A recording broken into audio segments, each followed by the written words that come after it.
Evening. I also want to start by thanking our partners here at Baker Ripley for allowing us to use this beautiful facility tonight at the Ripley House Campus Gym. PIP meetings are about partnership, communication, and solutions. These meetings allow the Houston Police Department and the community to come together, share information, address concerns, and work together to make our neighborhood stronger and safer. Tonight, we have a great lineup, and we are especially grateful that our Chief of Police is here with us this evening and spend some time speaking directly to the community. Before we get started, we'll begin with the invocation. At this time, I'd like to invite our chaplain, Sergeant Jesus Robles, forward to provide tonight's invocation.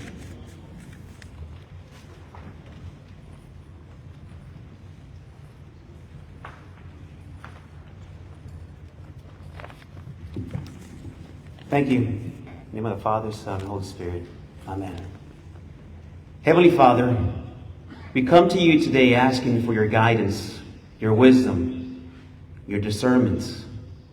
Allow us that whatever is stated in this meeting is observed with the spirit of commitment, compassion, and purpose, of collaboration. Allow us for this moment to just look at each other and grow those bonds that just connect us, those bonds, those connections that put us together as men and women in uniform, and the community are force multipliers. Lord, allow us this moment to be a moment of grace. Strengthen the bonds inflamed with your Holy Spirit. May it be fruitful, and may this meeting be conformed to your Holy Spirit and your holy will. All this we ask through Christ our Lord. Amen. Amen. Father, Son, Holy Spirit.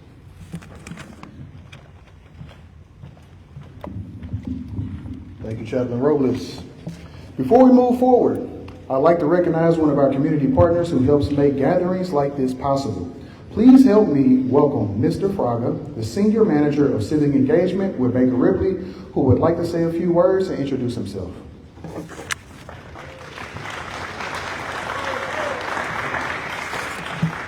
Thank you, Sergeant Lahar.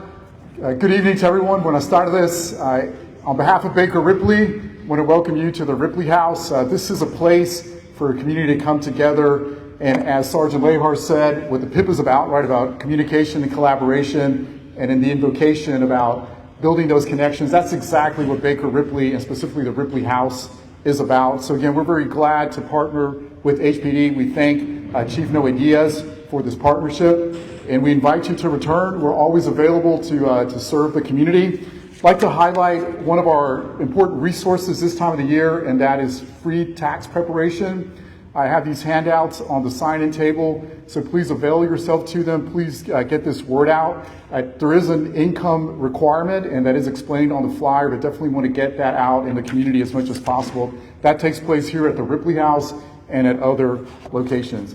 We definitely believe that all communities desire public safety and security. We all want to live in safe and secure places. So again, we're very glad to be the host of this PIP and to continue doing what we can to convene the community and collaborate and work on that communication and connection among us. Thank you very much.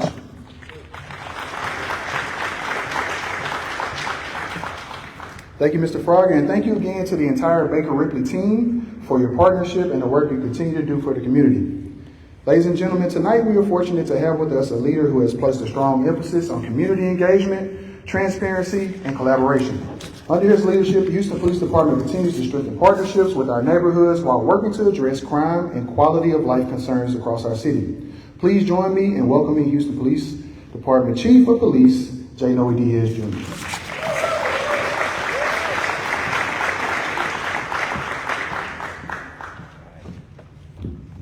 Good evening, everybody. Thank you for having, buenas noches. Thank you for having me. It is my distinct honor to be here. It is such an incredible time at the Houston Police Department because of the growth and because of the good things happening, frankly, on this side of town, right? If you don't know it, your crime stats are really, really low here. We'll cover that a little later. We're fully staffed. The captain is doing an amazing job. The team here is unbelievable, and we're going to staff it after the next graduating class, bump him up 3 or 4 people, right? Because of your engagement, because of you coming to this meeting, we are better as an organization. right? We don't have all the answers. This is a very imperfect business. I'll be the first to tell you that. But you spending your evening with us is important because we are able to get better at what we do. Because oftentimes when I travel throughout the city, it's really never about what the cops are doing or everybody knows we're short-staffed, et cetera, et cetera. But I do get to hear about your drainage problems, the trash not being picked up. So that's so important to me as a director of this office, because the police department is not the only thing going in the city, right? Every department is just as valuable. So for us as an organization, I focus on telling our team members, Public Works, Solid Waste, our Parks Department, our Department of Neighborhoods are just as valuable because it all has to work, right? We're just but one cog in a wheel. We cannot emphasize that enough. Or even our partners at the fire department, right? Everybody here is in the service business, and I am focused on providing exceptional service to work towards making this community healthier.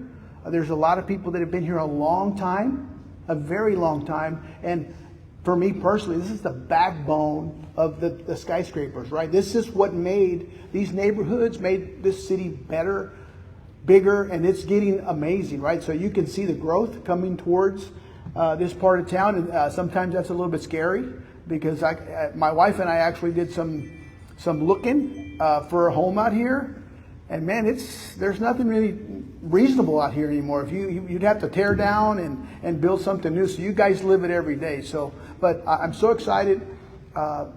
When I first got to this office, and I looked at what used to be called community affairs, I thought it was a little long in the tooth.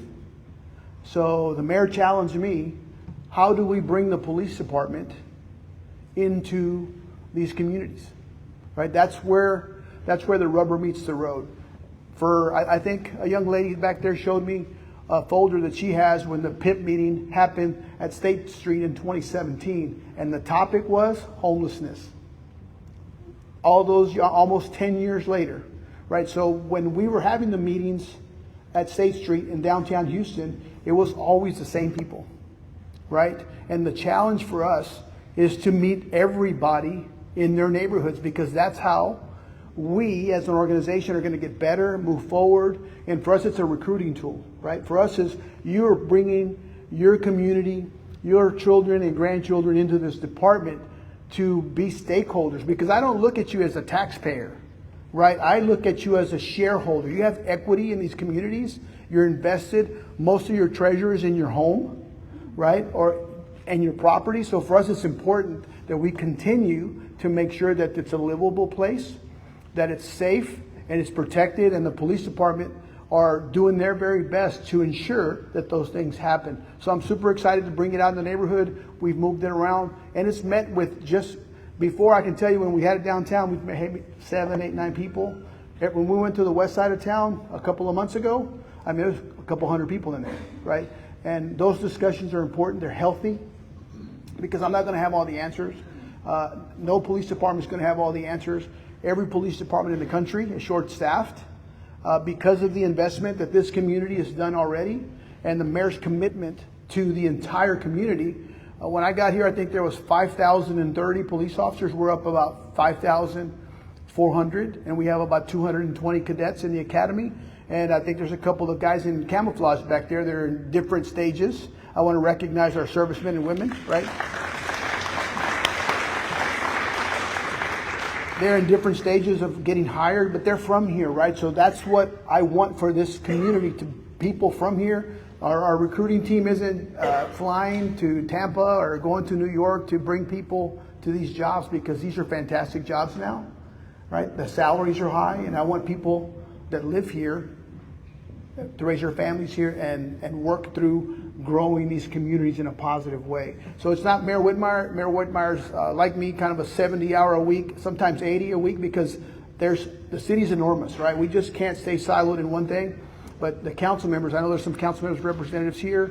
The council does an amazing job for everybody in the community.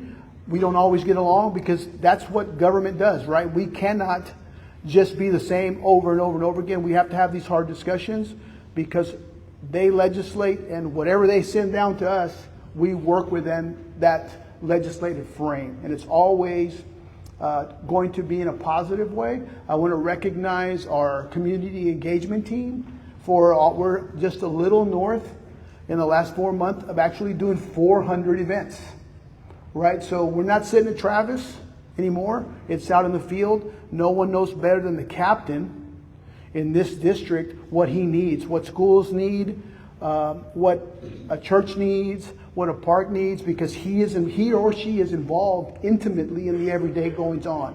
So I can't make I think I've got 2 or 3 events scheduled this week, because I was at a Vietnamese TV station last week. Before that, I did the Muslim community. I did the Hindu community. So for me, it's a 7-day-a-week job, because people want to hear from what we have going on. And good, bad, or indifferent, we are here to make sure that you always have access, right? Access, immediate access. You don't have to send an email and no one ever responds. For me, it's about closing the loop, right? We have to, you have a concern, we'll address it. We have very capable people here. So I want to thank you. We're going to get started with some of the program, because I can keep talking till my voice goes. So, because I'm really passionate about what I do. I'm very passionate about these communities, because you guys deserve it, right? It's so important for us as an organization to grow in the community, to be community facing, and you being here shows all the hard work and the care that you have for the community. So thank you from the bottom of my heart. And I always end with it: if someone hasn't told you that they love you this week, and that's a real thing. There's a lot of people suffering with a little bit of no love, no validation. The Houston Police Department loves this community and loves you, right? So thank you. I appreciate it. Thank you. And I'll be available for questions as soon as we get the show going, because I don't want y'all, if y'all haven't had a cookie or a sandwich, please enjoy, because if not, I'll eat all the cookies. Thanks. Help me. One more time for Chief Diaz.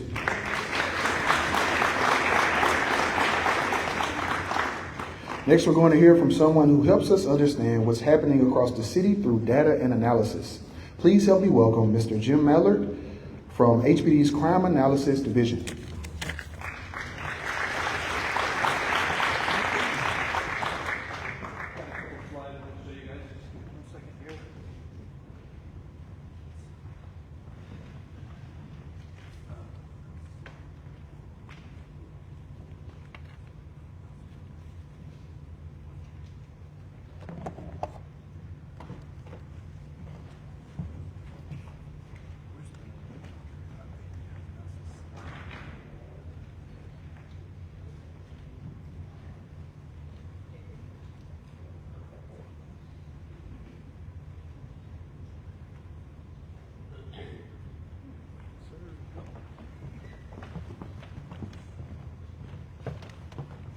Good evening, everyone. So glad to be over here.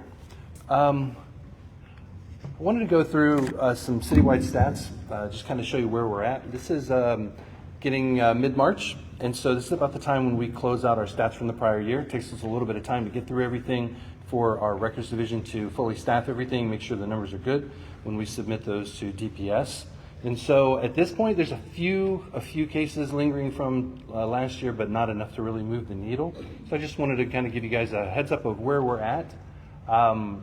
Overall, in violent crime, we're down a little over 18%, 5,000 less violent crimes. And in my shop, we tend to count numbers, but there's people behind every number. And it's important to realize that's 5,000 fewer victims of crime in the city of Houston. And that's a great thing. We're down about 6% in nonviolent crime, and overall about 9% altogether in our major crime categories. And so that reflects the hard work, the engagement with the community, the hard work of the Houston Police Department to continue to work to reduce crime and reduce victimization. So a few resources that I want to show you. One, on our website, we have communitycrimemap.com. If you have a cell phone, you can scan that QR code. You can also visit our website, houstonpolice.org, and you can navigate to this site. It's a great resource because you can sign up for alerts. You can put your address in. You can tell it what crimes you're interested in. You can tell it what area you're interested in. And if things are happening in that area, you'll receive an alert to let you know what those crimes are. So it's a great way to stay informed about what's going on. and you can choose how much or how little you want, both in distance and the types of crimes that you're interested in. So that's communitycrimemap.com. Even if you don't get to it from our website, you can literally go straight to communitycrimemap.com, put in Houston, put in your address or your area that you're interested in, and get the information that you're looking for. On our website, there's a couple of areas that I wanted to point out to you. One of them is our reports and publications. So those are our recurring reports, our annual reports, compliance reports, things like that.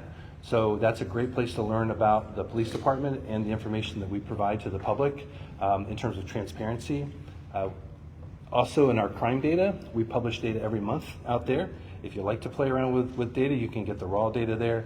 You can also see some summarized information as well. So we do what we can to keep everybody informed about what's going on. And like I said, we put that out every month. So those are a couple of resources that I think are really good to help keep you informed about what's going on. And that's all I have for you. Thank you very much. I appreciate it.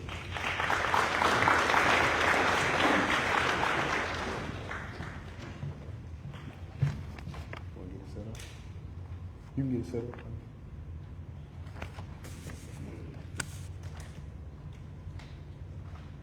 I think he's about to switch it for you if you want to get it set up while I introduce you. Thank you, Mr. Miller. Okay, our next presentation highlights an important unit within the Houston Police Department that works directly with individuals experiencing homelessness and connects them with services and resources. Please help me welcome Senior Officer Gerardo Alaniz with the HPD's Homeless Outreach Team.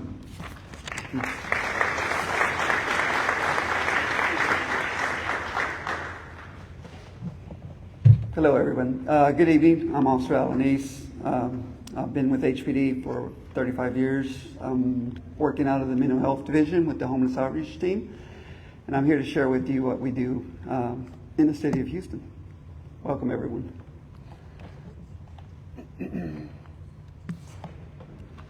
So the goal of the HPD HOT team, the HOT is for Homeless Outreach Team, if you see HOT. So the goal of this presentation is to familiarize everyone with HPD's Homeless Outreach Team, the concepts behind the HOT unit, and why the HOT unit is relational in nature. It has a lot to do with building relationships with the people on the streets. We have to build their trust.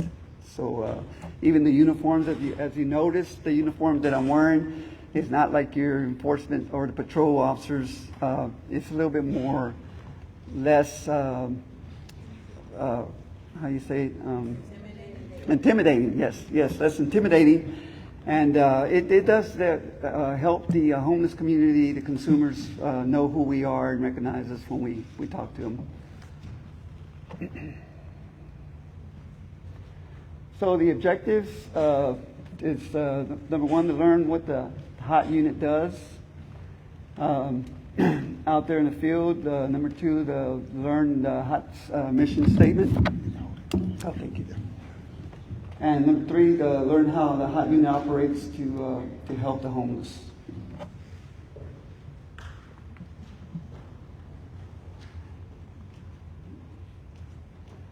The mission statement is to improve the quality of life of all Houstonians by combining police and community resources in an effort to reduce the number of people living on the streets.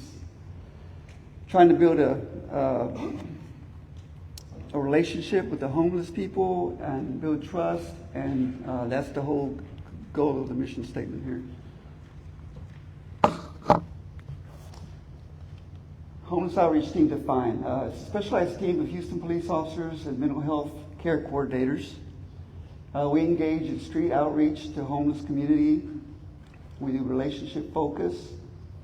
And the goal is to reduce the number of people living on streets by helping them overcome personal obstacles. We have working relationships with homeless people, government agencies, and provider communities. We all have to do our part and work together if we want to eradicate homelessness on the streets of Houston. Partnership. HPD is in partnership with the Harris Center of Mental Health and IDD. We work together hand in hand. That's where the care coordinators come in and help us, assist us on assisting the homeless on maybe their background, if they're connected with services. with the Harris Center. The coverage. The HOT team's comprised of 6 officers and 1 sergeant. The HOT unit, we are a citywide unit. We're all over the city of Houston. As you can see, Houston's a pretty big city. We cover Clear Lake, Kingwood, Katy, and all the surrounding areas. It's said that it's covered 600 plus square miles. So you can imagine 6 officers covering 600 plus miles every day. I mean, during the week, during the business hours, it can be a task, but we try and do this. But please keep in mind that tackling the homeless issue in Houston continues to become a high priority for local stakeholders. The HOT unit receives multiple referrals on a daily basis for encampments, panhandlers, and general homeless population issues from officers and citizens from throughout the city. This can be challenging when officers are trying to be proactive in establishing relationships with the homeless people who are dealing with many barriers. So it's not easy because when say for instance, when I approach a homeless person, I want to get to know them. I want to build a rapport. I want to find out the story. We all have a story. They have a story. What's got them on the streets, the barriers, whether it's job loss, whether it's addiction, mental illness, combination. Everyone has a story. Veterans. So we try to figure out what we're working with, and then we rely on the surrounding partners and resources that we have. Some of the factors causing homelessness. For example, these are examples: lack of affordable housing, poverty, lack of affordable health care, domestic violence. It could be a whole lot of different things, a combination of mental illness, addiction. So these are some of the things that cause people to be homeless on the streets of Houston. What does the Coalition for the Homeless say about Houston? Just some numbers going back. I mean, as you can see, 2020, during COVID, the numbers were pretty high. They were at 3,974. And, now 2022, 23, look at it went down a little bit, 3,100, 3,200. Last year, 2025 was 3,325. So it's less than what it was in 2020, but we're still working with them. The Homeless Coalition would be happy to take donations. I mean, I'm just saying it's $50 million annually to fund their housing homeless programs. Just information there. So how do we help? Like I said earlier, we identify the barriers that's keeping them homeless. When I ask questions about their story, what's got them out, what's going on, work with agencies to remove barriers or help homeless. So we just try to figure out what ways we can help them to bridge the gap between the homeless and the available help. So a lot of times they don't have IDs. And because they're homeless, they lose them or they get stolen. We have ways of helping them provide something called a homeless ID to help them get something so that they can have something to show when they go to DPS. The DPS wants to know who this person is, put it with a picture, and if they're working with somebody, then they will refer them to our office. So this is that's the old ID from the past, but we have a newer ID system. But hot IDs is what we call them. They're the gateway for services. They do not replace the DPS IDs. This is temporarily, we call it like a temporary stepping stone for them to get the real ID, which is what we hope to get for them.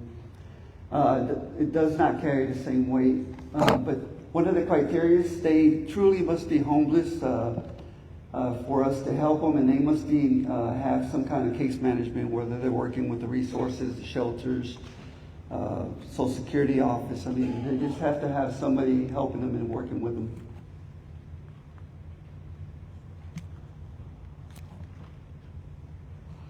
So hot team goes here. The goal of the Houston Police Department's homeless outreach team is to bridge the gap in a positive way that exists between the police, the homeless, and the community service providers.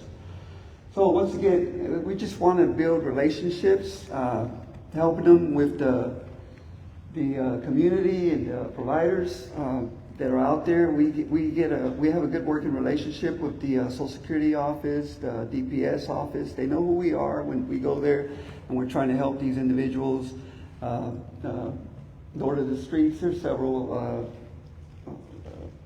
Star Hope for Men and Shelter for Women as well. But however,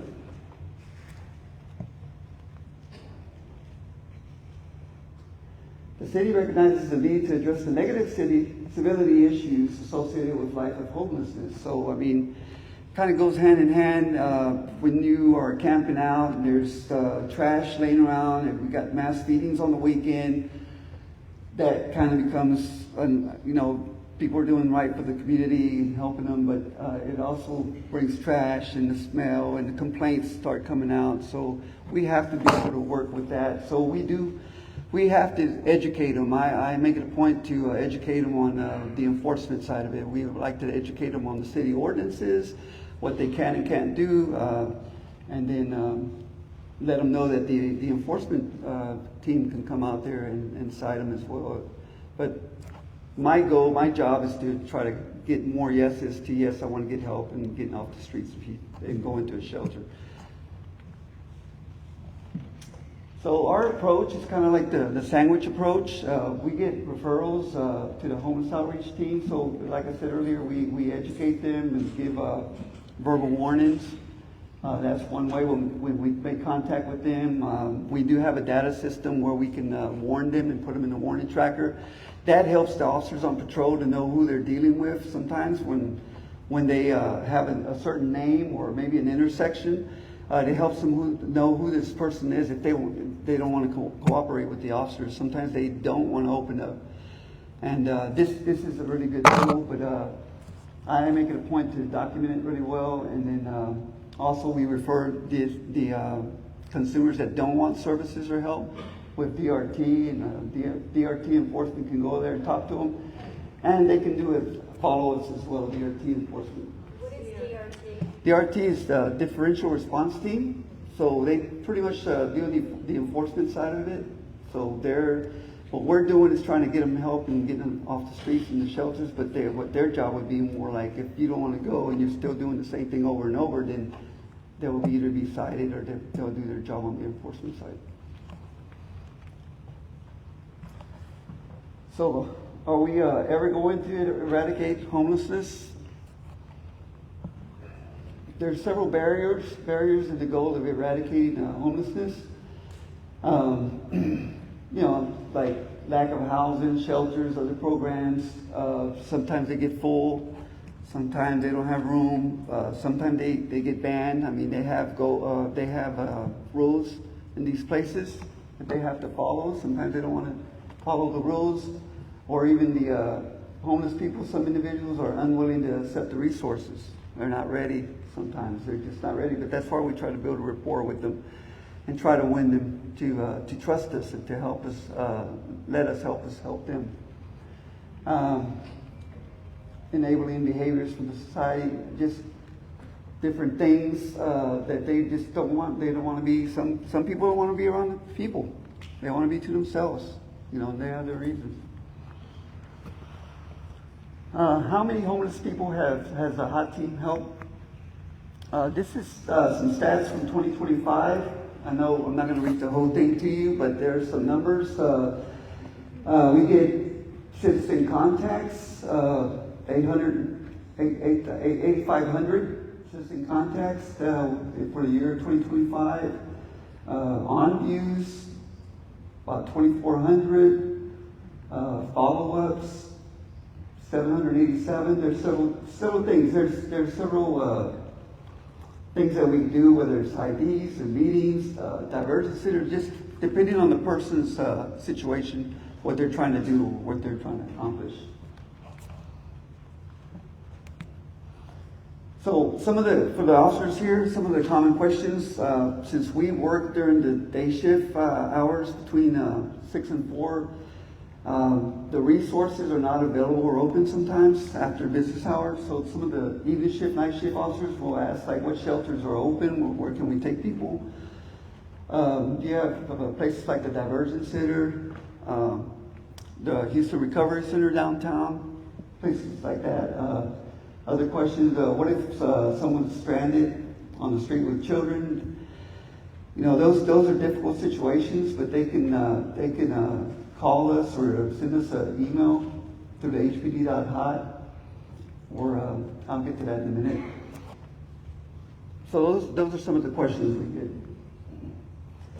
The coordinators that ride with us, they do have help cards for the homeless with resource information. So depending on their situation, whether they're veterans or women and children, housing, I mean, just information available for them. It's the front and the back side.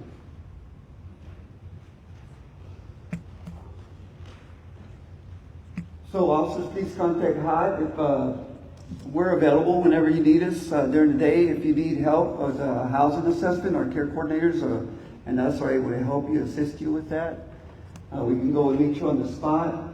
We may be able to meet you at the scene and help get the person into a shelter or housing if they voluntarily agree to want to get the help. Sometimes they will say to the people or the enforcement that they want help, want to get off the streets, but when we get there, it's like, no, I changed my mind. Can you come back tomorrow? And sometimes it just I've had people tell me 2-3 times in a week. So I just try to move on to the next person that's really serious about wanting to get the help.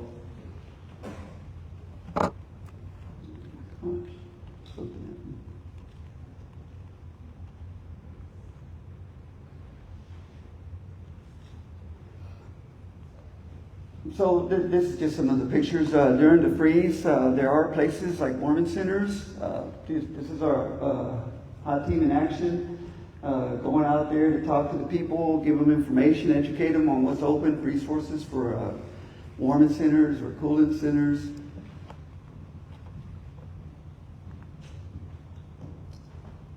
So we were pretty busy this last, I guess it was January, when the freeze was here.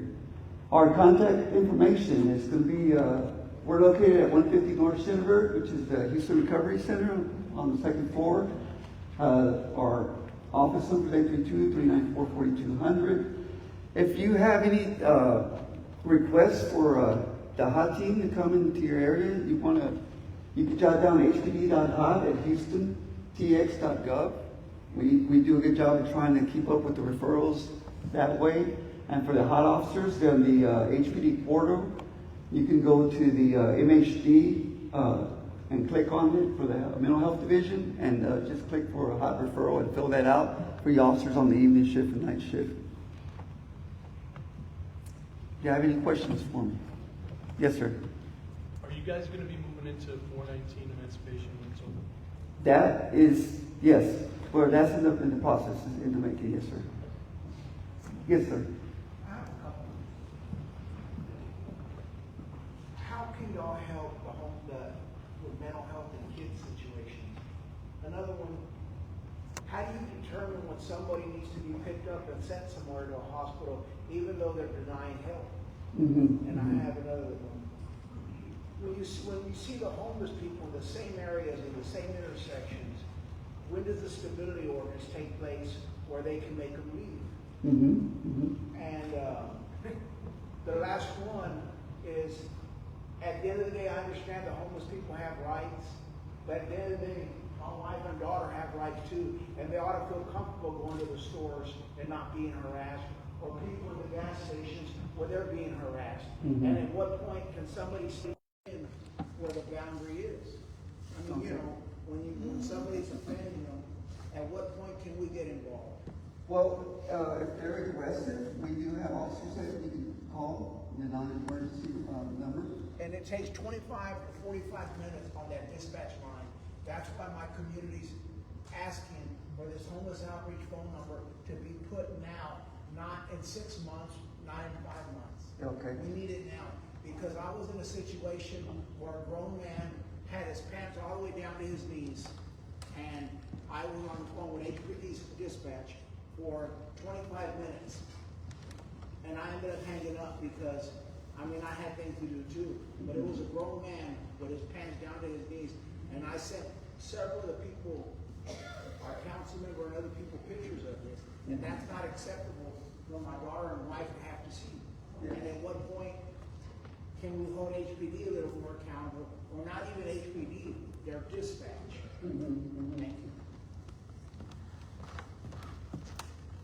So on the patrol part, I mean, we can call it and refer to patrol, and patrol can refer to us, or you can go to hp.hot at the HoustonTexas.gov. We are trying to maintain a quick report on those referrals that we get now. So we can, I mean, I can't promise you, but we're working on it, sir. Well, I hope you understand my frustration. No, I'm sure it is frustrating, sir. Yes, sir.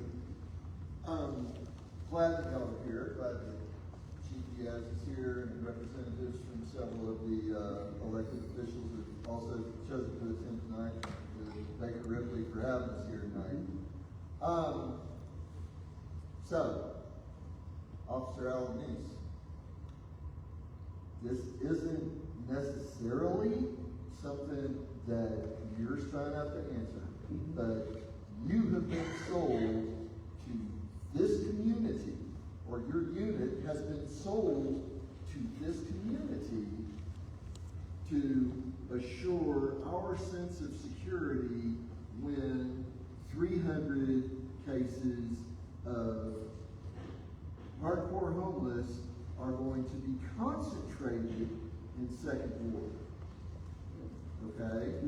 There have been a lot of expectations set. Okay, one of them being the phone number for the HOT group, and thank you for showing that up there. And we will be making sure that residents are utilizing that to communicate directly with yourselves rather than having to go through the whole switchboard thing, which has caused so much frustration here in the community. And 419 is kind of like the focal point, right? But we have several of them here in the Second Ward, East End, Setagast Park, the school, the entire metro line all the way out to Magnolia. There are also all of the other concerns that have gone on with the bus stations out in Magnolia, the expansion of the civility ordinance to cover this whole area. And I'd like to hear a little bit more from you, not necessarily from the prepared slides, but how are you personally preparing for this when it really gets to be serious in May, when 419 opens, when we have these large public events that are going to be coming to our neighborhood? And how are you working with elected officials and the rest of the whole machinery, understanding all of the other priorities that everybody else in the city has and how huge the city has, that these people who have showed up here tonight are at the absolute focal point of the homeless issue. It's not just somebody who comes downtown every once in a while and, oh wow, there's 30 homeless people here and I don't like it and I don't want to come back downtown. We live here. So these are our concerns. And didn't mean to go off on too much of a tangent, but thank you for being here and Yes, sir. for what you're doing. Yes, sir.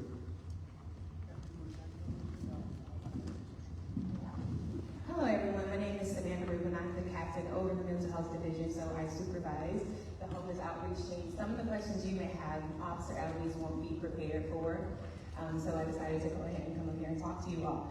As far as 419 emancipation, that has not been purchased yet, but it is in the process.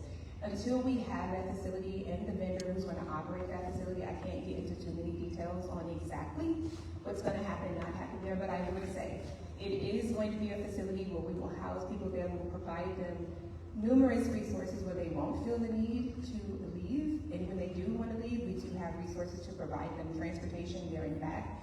The goal is to keep it and make it so comfortable for them that you won't have them walking up and down your streets. Keep in mind, like you said, they do have rights. They have the right to leave. We are not incarcerating them. It is a voluntary program.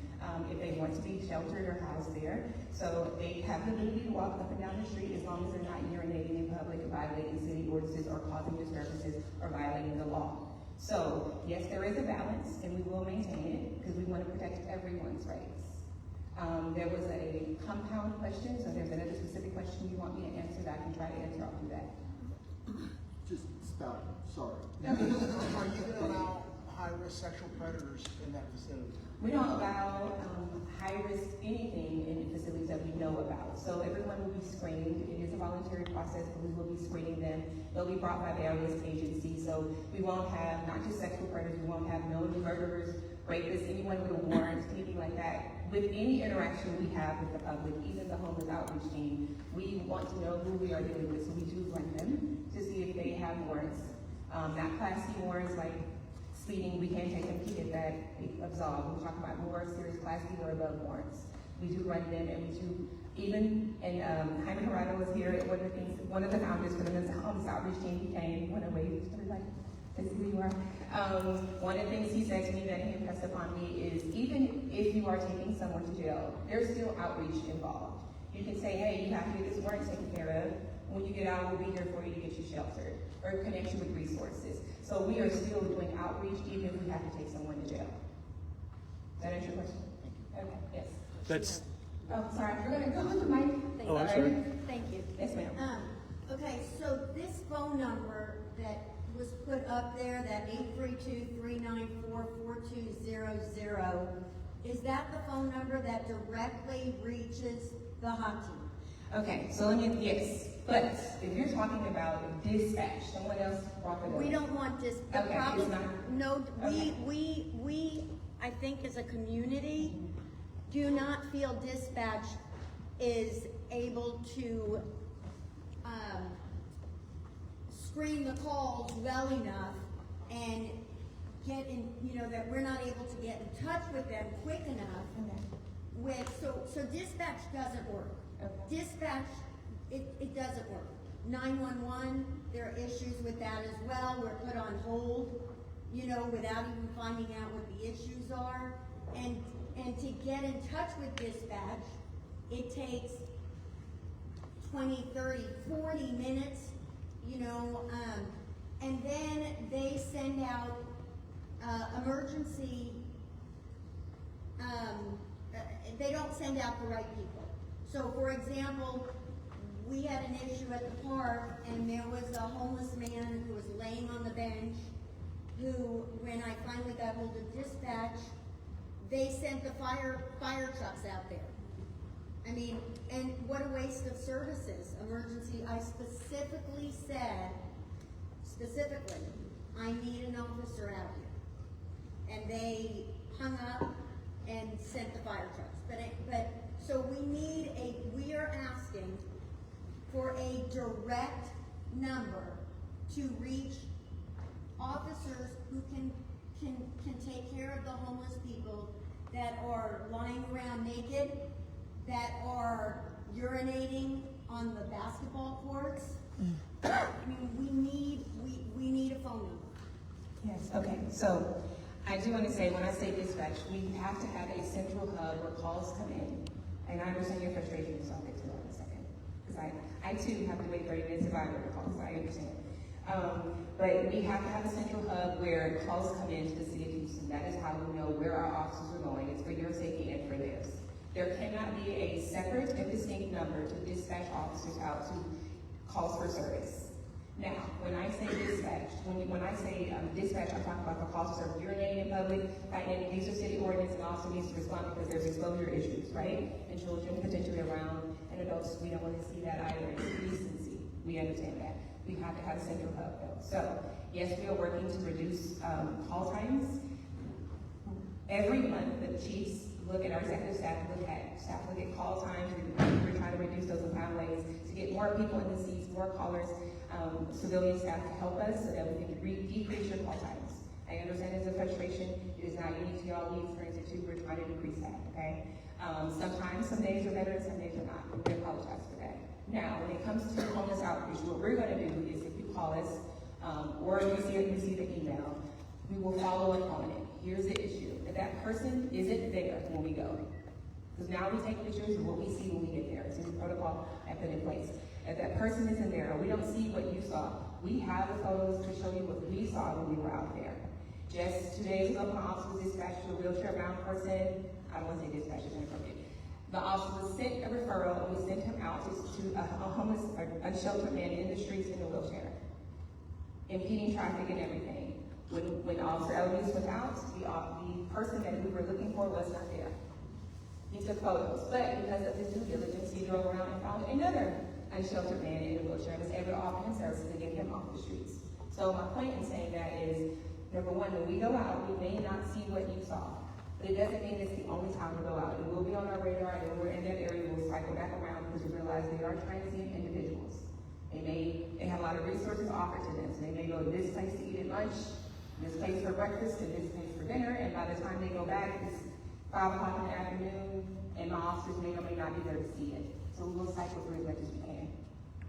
The second thing is, when we are in the area, we may not get the person you called about, but we may get the person that was concerning to you. So we will do the due diligence of trying to drive around and see if we see them anywhere, or anybody that we can offer services to while we're in the area. If you remember, my officer pointed out the slide, we have 600 square miles and 6 people, right? It's a lot, it's 100 square miles per officer. So please be diligent and patient with us and know that every officer in that unit is passionate about mental illness and homeless outreach. Nobody in that unit is there just because they wanted the days off. And believe me, I just changed them. So if they really wanted them, they would leave. They all are staying, okay? They're passionate about helping the community, bridging gaps, and making sure you have the decency of being able to go to your parks and your churches without seeing indecency, without also violating anyone's civil rights or civil rights or federal rights. Do you get what I'm saying? Okay. So are some of the academy new account? We have all these new academy graduates, and the increased police force. Will some of those be given going to the hot team? That is above my pay grade. Six officers is clearly not enough. Again, this is something that we inherited, so I think that, thank you, Captain. Let's give a round of applause. Thank you. It's a tough ask, right? So I know we've already allocated 2 more staff members to the hot team to engage and work within the emancipation facility. And it's issue, the captain just touched on it, right? So you have, because I've seen it with my own eyes at these warming centers, you have people from all around the greater Houston area. We had people from Lufkin, people from Livingston, people from Alaska, right? They're having tough times. And the reality for us was just looking at it from my perspective was that they're just one argument or one relationship away from getting back with their families. So that's what we're trying. I wish we had enough social workers to go in there and visit with each one. Why are you not in Livingston? Are your parents still alive? Yes. Why aren't you there? Well, they had a falling out and I moved out. I was living with my sister. Everyone has a unique story. And when the captain used the word transient, that is so true. Because one component of the homelessness that we have, some of them have outstanding warrants from the state of Missouri, right? Nothing different, just a larceny, something broke into something. But since COVID, they won't confirm the warrant in that state unless it's a contiguous state. So if they're from Florida, Florida does the same thing to us. So, and it's so transient, they move around seasonally, right? So if it's really cold up north, they find a way. And we've visited with some people, and sometimes I want to use the word feather-legged people. Some of these 501c3s will buy them $30 or $40 bus card, and guess what? They're, instead of being in Oklahoma City because it's cold, they're in downtown Houston. right? So they really, really drain the resources because we have people from churches from the greater Houston coming to downtown almost every weekend. They're preparing meals. They're trying to help. They're trying to provide haircuts, washing clothes, that kind of stuff. So the mayor and I visit with it because everything is a priority, right? He always uses the FIFA. We're doing so much for FIFA. Let's make every day a FIFA day for our citizens, right? So that's a priority for us. So we're trying to tackle with some partnerships it's HEB. So trying to get a portable shower, right? Because just think, if you're out in the elements for 2 or 3 months and you haven't showered, you haven't washed you don't want to help yourself. You're so embarrassed to come in and visit. So for us, we don't criminalize the homelessness in this department. We don't step over them. We don't make fun of them. We think they each have a soul, and they do, right? So where we can get better at our job, and the 2 people that we're adding to the staff isn't going to be enough, but as we grow, there's potential if it's a successful program, right? Because you're absolutely right. I get it. I've had those conversations with a lot of people. It's a big what if, and that's the truth, because I'm a truth teller. It's something that we're going to try. They'll figure out who is going to be the partner, and we'll work through that, because the goal is a success, because that one facility won't be enough. I can tell you right now, because I spent the morning with the Vietnamese community this week, and there's just as many homeless on the west side. No facility, right? Nowhere for them to go. If you go towards the north side of Houston, it's the same thing. And so much resource is spent because we have a program. The sheriff's office has a program. The sheriff's office and the police, everybody has. We're just so fortunate that we live in Houston, right? That people open their wallets, give, because they see that there's a need. I'm telling you, if we have a catastrophe, if we have an event that harms the community, people that don't even like each other help each other. And that's the truth, because we see it, right? We see people come together. We see people that usually will not communicate with one another come out and do the right thing. It's just what we do here in this community. So it's a very big topic for us. We are just a very small, the law enforcement aspect is very, very small in the space, but the HOT team does incredible work. Every 35 years, you have to really want to do it, because it's a job that you don't get a lot of praise from the people that you're trying to serve. Because when I say complex, there's a lot of mental illness, right? A lot of people don't want to help themselves, right? And they're just, they go to the hospital. I work downtown. I live off a curb. I see them every single day. Sometimes I see them come out of the hospital still wearing the mental health facility gowns, right? There's not enough space. There's not enough housing for them. So we're working tirelessly to make sure that we are engaged and understanding. That's why these meetings are so important for us, right? Because if I don't hear it from you, that's your concern, and that's real, right? For me, that's a currency, right? I can take back, visit with my team when I have my 2 or 3 times a week meeting with the mayor about everything, right? Not just the police business, but everything that affects just the way of life, just the livability aspect of being here. And I said earlier, this is a very important community for us. The mayor is very passionate about every part. We're trying to clone him so he can be at 3 places at once, right? So we're trying to make sure that's why we're here. We'll take your information back. We'll take your notes back. Because last time I think Councilmember Castillo had the same event or similar. You asked the same question. I remember it, right? So we have to get better, right? 911, just so you know, dispatch isn't under the police department, so we have to get better. 311 is an issue too, right? So it's a lot. So we're working towards making it successful. Madam, I'm sorry, you're holding your hand a lot. Go for it. Being patient. Okay, that's okay. So what is confusing to me is, what is the function of the constables when it comes to What's the issue, what's the responsibility of constables? What kind of coordination is there with HPD around addressing this issue? And how is dispatching coordinated with them? It seems like it seems redundant to me, and I don't understand how it works. Well, the constables have been here for a long time, since the 1800s. You understand that. But they've been here since the 1800s, and Constable Trevino, she does an amazing job in this community.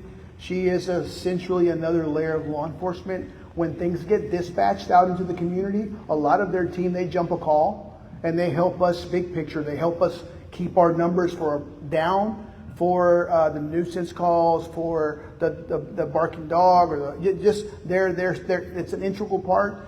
Captain Garcia and we communicate all the time with them. So it's for us, it's a force multiplier, and she's a very effective leader at that department that's growing slowly, and they're very boots on the ground, and they're here to serve. So I'm sure everybody here has a very cool Precinct 6 magnet on their refrigerator where you can call them directly, right? That's how the constables work.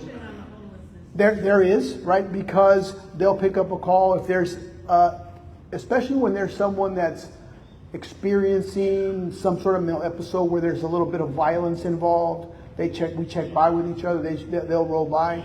I don't know if they do have something similar. I know the sheriff's office has something similar to our hot team as far as the training, but they check by. We check by with them because we're better together than working in silos, right? So we help them, they help us. It's important that we are constantly pushing that message because they are just as valued here in this community, and they do provide an exceptional service as well.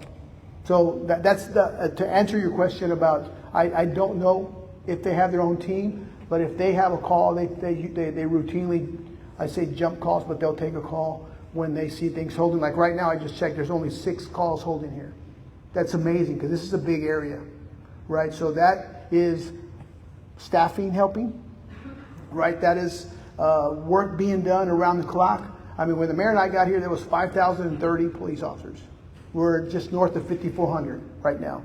And we have a couple hundred cadets, and we have a 9-week backup in polygraphs, right? So the community's on the move, the PD's on the move because of the community, right? So we're committed to making each community, because statistically, the East End, 2nd Ward in here is just as safe as Clear Lake and Kingwood. The data proves it, right? The calls for service, that's how we work towards those things, because we want we want this community to be the model, right? And everything's gonna happen for you guys during FIFA.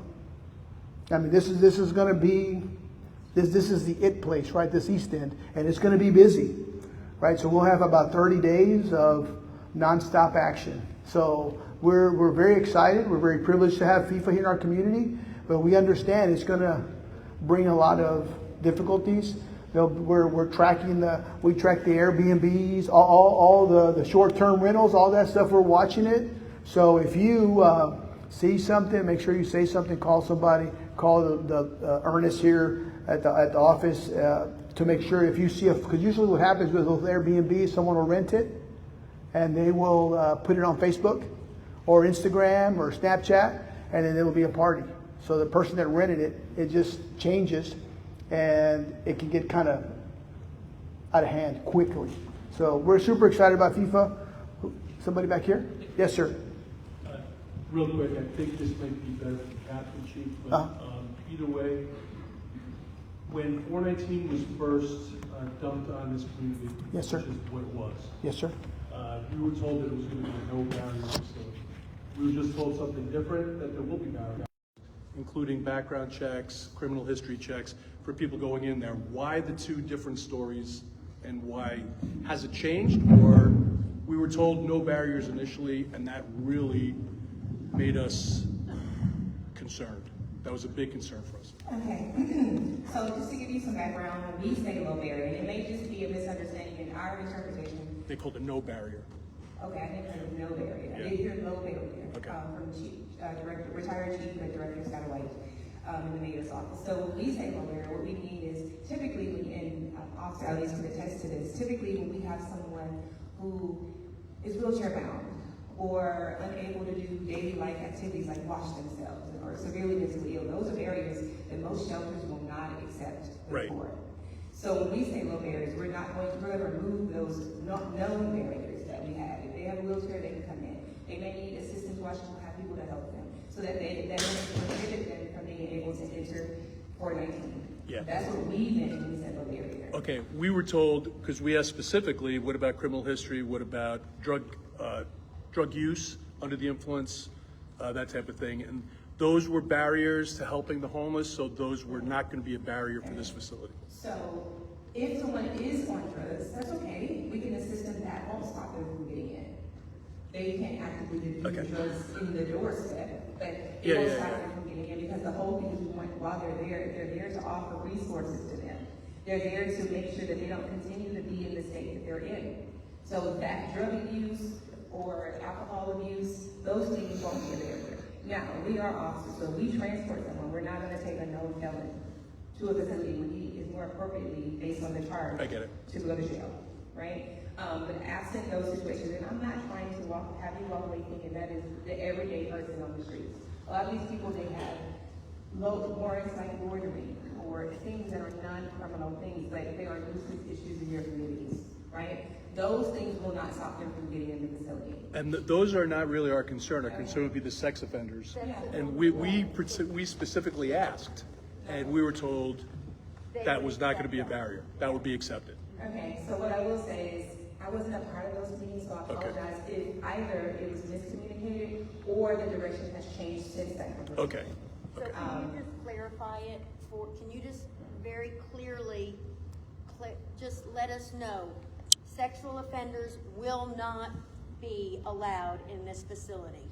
Felons will not be allowed in this facility. So if you have what I'm talking about is active warrants. Well, that's, okay. So if you have an active warrant, then we will have to transport you to jail. Yes. If you have committed a felony, and remember felonies can be all violent felonies or non-violent felonies, right? So if you have committed a felony, I am not saying that alone will stop you from entering the facility, because there's going to be a lot of people in the homeless community, naturally. Yeah. So sexual predator. right. So sexual predators, no. No? That's new to us. That's Thank new. you. Yeah, that's We a were good told that thing we're to hear. not gonna deny no access, that's what we were told. Right. And but now it's, obviously somebody looked at it, and I appreciate Chief Satterwhite, cause he helped me work on a situation recently with a high-risk predator, and he got him that open door mission, but thanks Chief Satterwhite, thank you, Chief. And so, and I also want to say, even today, as I sit here, I'm giving you the information that I have today. Yes. So please be flexible in that if there is a new direction or there is a change, that we're willing to come back and say, hey, there's been a change and here's why. And we're willing to hear your responses, right? However, it's not my facility and I am not the mayor. So I don't get to make those kind of decisions, but we will try to make sense for the community. Thank you so much, Captain. Thank you. Thank you, Chief. We wanted to do a successful program. So do we. So do we. And I know it's a passionate community, so we truly want it to be a successful program. Thank you for your patience. Yes, sir. Yes, hi, I'm Rick Cardenas with Second Ward Super Neighborhood 63 in the Eastern District. Thank you all for being here and giving us your time. I do want to point out for those in the room that are interested, Scott, who spoke earlier, is creating the Friends of Sandy Gas Park, which is the public park nearest to the 419 facility. If you're interested in joining, please get Scott after. I'm sure he won't mind. So my question is, we have the homeless issue, another house issue, obviously, over 3,000 on the streets. We can't arrest our way out of this. We can't police our way out of this. What we need is homes, houses, rooms, places for these people to go. How often does the team on the street run into unhoused citizens who are seeking housing, who are open to this, and they're not kind of wishy-washy, today they're not, tomorrow they are, that sort of thing. The people that are totally open to getting this help, that need somewhere to stay, that do not have a place to stay because we just do not have that home. Are y'all still there? So that we know how many people are on our streets that actually, we can put in a house, but we just can't, we don't have houses. You can share the rough number. Okay. All right, so I will say of the slide that we went to, the 3,300, that was a compilation of sheltered and unsheltered. So it was about, if I remember correctly, it was about 1,500 of that was totally unsheltered. About 20, the difference of it was people who were homeless, but they accepted services. Does that make sense? So that would roughly say about 2/3 of the people we encounter do accept sheltering. 1/3 does not, roughly.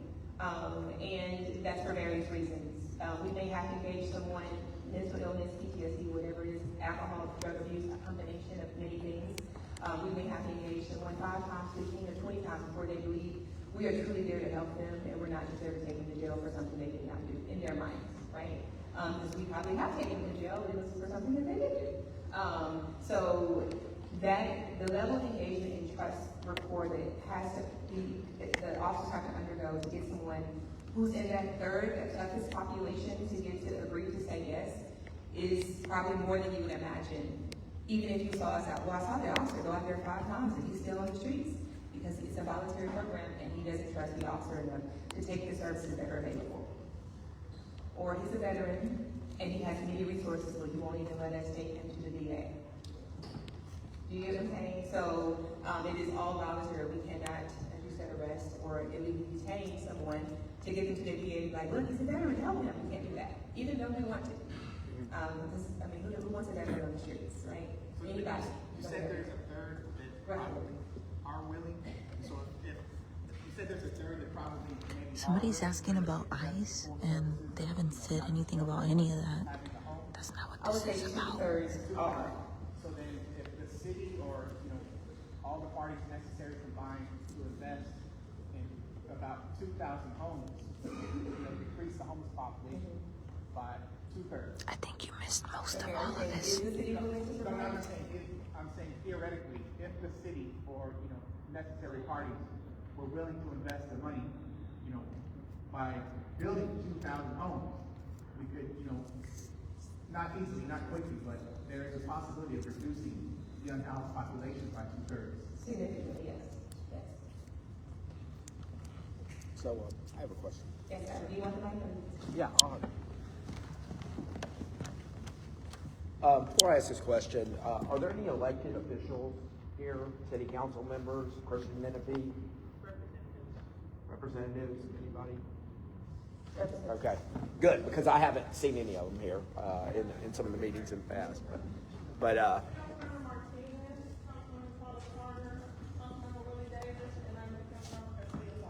great. Yeah. So one of the problems, I live off Commerce Street, and every Sunday, these people show up to feed the homeless. And it is like a ant bed down there. And then every Monday morning when I drive to work, I drive under the underpass at Commerce and Charters, and there's mounds and mounds of trash. I know these people are trying to do the right thing. They feel like, hey, it's my Christian duty or my religious duty to help feed the homeless or the poor. But is there any regulation for that? I mean, is there any kind of provision like, hey, you can do that, but you have to clean this up, or you've got to, you've got to make sure that, your food is being prepared properly. I mean, that brings rats and birds and all kinds of things into our neighborhood. And I know they're trying to do right, but it's like there's no regulation. I mean, they just line up down Congress Street and start feeding people out of the back of their trunk. I mean, is there any coordination that the city has? I know they were trying to feed them over on the west side, and a group doesn't want to do that because they want to feed them at the library because that's too inconvenient to walk over there. Is there any kind of way to the trash in our neighborhood is just unbelievable because of this?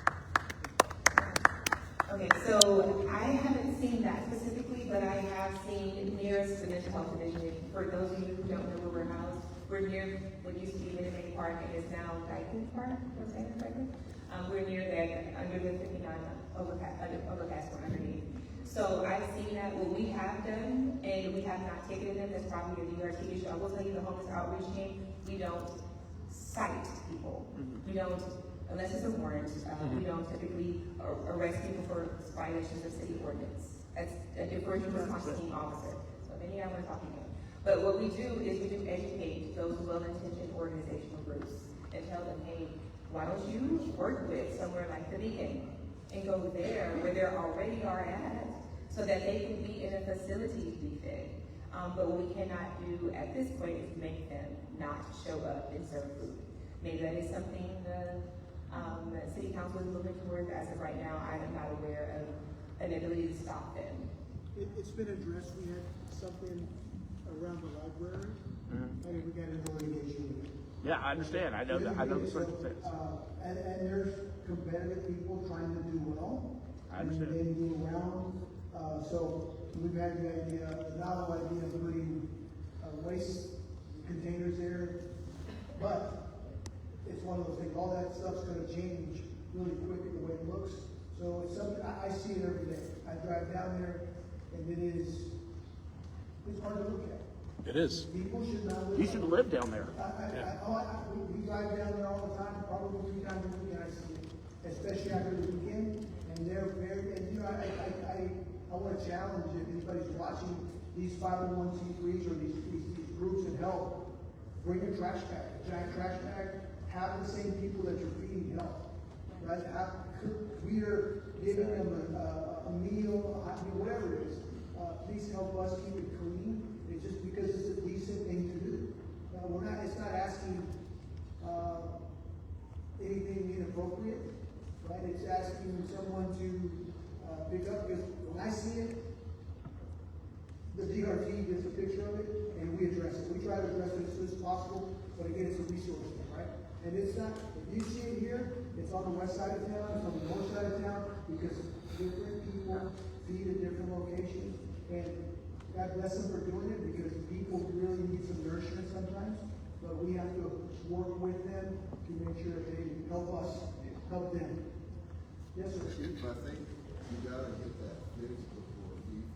Oh, we drove by there today, and I mean, you know where the old fishes and loaves of fishes? Yes. People are still hanging around there. Yes. I kept just passing by, probably counted 15 men. Some of them in wheelchairs, some of them obviously suffering some sort of mental challenge. Well, and Guadalupe Church too. Yes. Jensen, I mean, it's not as bad as right there under the freeway by the federal halfway house. Right. But it's, I think that is. And you see, it's addressed, yeah, it's hard to drive by. I mean, I drove by to come here, and as you come in off of one of the exits, there is 4 or 5 tents up on the hill just over underneath the freeway. I think it's the Smith Street exit by UH downtown. Yeah. And you can see, you don't see it from Smith, but from the overpass, you see the waste of somebody living there for 1 or 2 weeks, because they just throw the garbage down the embankment. Right? So it's already on our list. Our DRT team will look at it, because it's outside for me, the trash, because I grew up with very little. And when I travel around the city, I put a lot of miles on my car a week. And when I go just to Northeast Houston, during the day, I go down Wayside, sofas, TVs, trash. Yes, for real. There's an elementary just over the track there. If I'm 8 and I have to walk to school there, then I see that every day. The adults aren't doing anything, right? Because I guarantee if you have someone dump a so-called photograph, they'll get picked up in 2 minutes. Yep. Or less, right? So for me, it's about equity. Equity in what we do, we source in the Northeast, the East End, right? The Wayside, the other communities are just as deserving. So it's a challenge, but our resources are being spent appropriately, making sure that we are just doing right, or not down, but doing more, right? Because we have to do it. It's just part of who we are as police officers, as an organization. That is who we are invested in doing better in the community. If we see it, I mean, I drive around. If it's not that, it's, everybody told you, that's why I come to these meetings, right? Because I learn so much more about each community, because every community has their own needs, has been, there's still communities here that don't have sidewalks, and it's 2026. Right? There's issues, and I know the other directors can speak to those records with how they dump trash, and we've been really tackling. We're posting on social media, if you're dumping something, we have some covert cameras all over the city, and we're hoping to make your acquaintance with some handcuffs. Because we're just burning money, right? They dump it. We get a call, we get dispatched, or the council member gets dispatched. The council member has to spend their own funds on picking up trash, and it's unsightly. I can't speak for the council members, but I guarantee you that is at the very top of the calls that they get to flight, right? And if there's trash, in Councilor Castillo's area, there's trash in Mary Ann Huff's area. So it's just something that we have to do it as a community, and we've involved the district attorney, because I'm tired of the repeat guys. We had a young man the other day, he got paid to drop a trailer at a home in southwest Houston, the roofing job. So you can imagine how many shingles out of the entire roof got dumped. So what does he do? He takes the exit near Scott Street. They're in the third ward. He drives on one of the first streets, and he's got a dually, he's got a trailer, and he just dumps it in the street. Not in the driveway, he just dumps it in the street. So we're tackling that because it's just something that we have to do because we keep the same things keep happening over and over again. And frankly, we're tired of people driving into these communities and dumping just rubbish. Toilets, you see it depends on where you go. Toilets, tubs, they get a remodel, or they evict somebody from a rental home. Guess what they do? They take everything out of the house and they put it right outside the street. And guess what? Some of the things are trash we don't pick up. Right? They just dump everything out from the eviction. And guess what? Those subdivisions and those neighborhoods that don't have drainage, all that blocks our ditches, right? All that stuff affects flooding. And guess what? We're coming upon hurricane season pretty quick again. Right? So please keep calling us. Please keep asking the hard questions.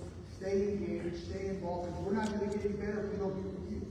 Right? So that's my priority, and my I'll end with this, that I want you to keep coming to these meetings, keep the engagement, keep calling, and we will continue to get better with what we do at the police department. And if we can help with anything else, we'll do it, because that's just, I mean, we're big, and we have almost 6,000 employees total. Right, so we're really focused on making sure that your quality of life is better because you deserve it. So thank you. I got one more event to go to. So thank you, and we'll be back.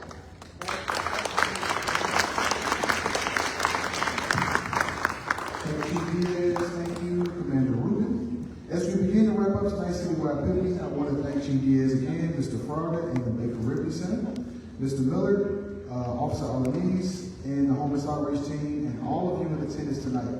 Your willingness to stay engaged, ask questions, and participate in conversations like this is what keeps our community strong. Please, on your way out, utilize our resource tables. Okay, we have some subject matter experts here that can answer additional questions, and we have some resources that you can take home with you. Hey, what's up with it, hoodies peeps? Let me know if you guys can hear me. This is for my east side peeps. Hey, Chrissy, Gloria. Hi. I met you in Austin when State Rep Christina Morales gave you that Oh, recognition. yes, ma'am. Oh, Good good to see you too. Thank you. Oh, I appreciate that. All right, friends, I'm about to take y'all to a little table real quick. Let me pick up all my stuff.